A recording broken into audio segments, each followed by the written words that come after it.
अकल की दुकान। एक लड़का था रौनक, जैसा नाम वैसा रूप। अकल में भी उसका मुकाबला कोई नहीं कर सकता था। एक दिन उसने घर के बाहर बड़े बड़े अक्षरों में लिखा, यहां अकल बिकती है। उसका घर बीच बाजार में था। हर आने जाने वाला वहां से जरूर गुजरता था। हर कोई बोर्ड देखता, हंसता और आगे बढ़ जाता। रौनक को विश्वास था कि उसकी दुकान एक दिन जरूर चलेगी। एक दिन एक अमीर महाजन का बेटा वहां से गुजरा। दुकान देखकर उससे रहा नहीं गया।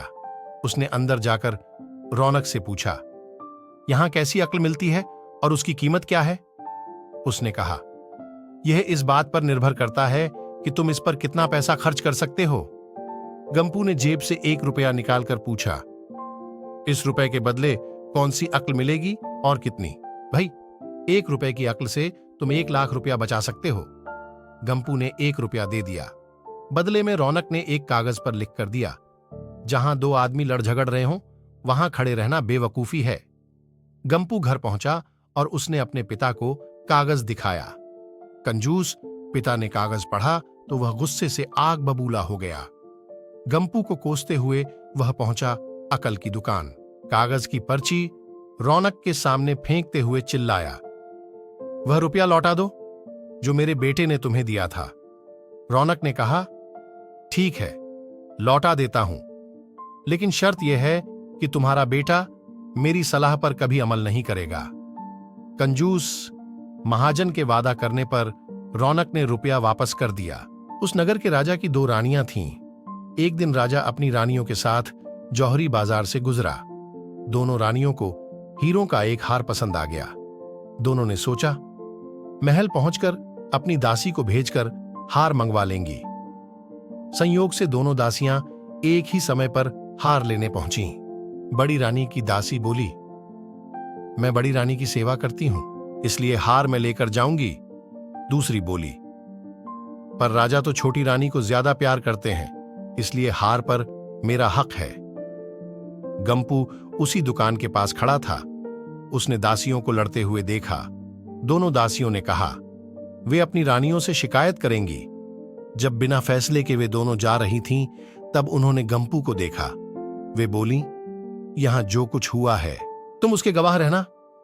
दासियों ने रानी से और रानियों ने राजा से शिकायत की। राजा ने दासियों की खबर ली। दासियों ने कहा, गंपू से पूछ लो, वह वहीं पर मौजूद था। राजा ने कहा, बुलाओ गंपू को गवाही के लिए, कल ही झगड़े का निपटारा होगा। इधर गंपू हैरान, पिता परेशान। आखिर दोनों पहुंचे अकल की दुकान। माफी मांगी और मदद भी। रौनक ने कहा, मदद तो मैं कर दूं, पर अब जो मैं अक्ल दूंगा उसकी कीमत है 5,000 रुपए। मरता क्या ना करता। कंजूस पिता के कुढ़ते हुए दिए 5,000। रौनक ने अक्ल दी कि गवाही के समय गंपू पागलपन का नाटक करें और दासियों के विरुद्ध कुछ न कहे। अगले दिन गंपू पहुंचा दरबार में, करने लगा पागलों जैसी हरकतें।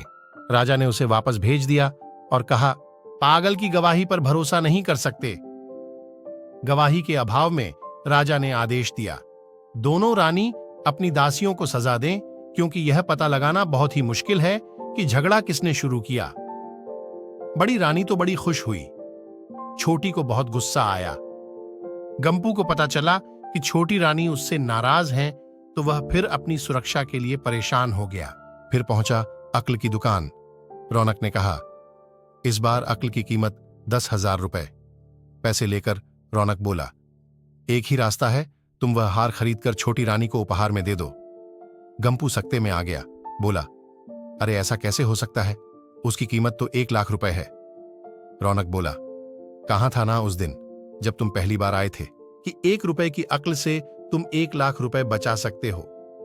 इधर गंपू को हार खरीदकर भेंट करना पड़ा, उधर अक्ल की दुकान चल निकली।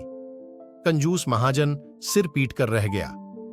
तो दोस्तों, ये शिक्षाप्रद कहानी अगर आपको अच्छी लगी तो वीडियो को लाइक एवं शेयर करें। साथ ही मेरे चैनल को सब्सक्राइब और बेल आइकॉन को प्रेस जरूर करें। वीडियो देखने के लिए बहुत बहुत धन्यवाद।